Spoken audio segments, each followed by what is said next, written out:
Alors moi, je suis là pour lancer un appel pour qu'on prenne au sérieux le message de l'Odyssée pour notre santé. Ce sont des mutuelles de tous les pays européens qui s'unissent pour dire qu'elles ne veulent plus simplement protéger les gens des impacts sur leur santé de l'usage de pesticides, mais qu'elles veulent prévenir que ce risque se matérialise en orientant l'agriculture vers autre chose. Ce combat passe aussi par un combat pour la démocratisation de la prise de décision.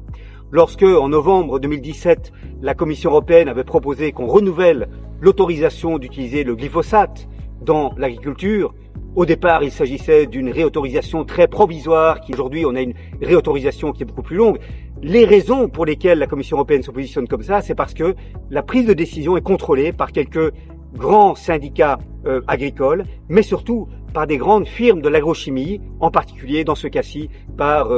Bayer qui a fait beaucoup de pression, notamment sur l'Allemagne, pour que le glyphosate puisse continuer d'être vendu. Donc mon appel est aussi un appel pour que la décision politique ne soit pas polluée par les intérêts économiques, pour que l'on ne sacrifie pas tout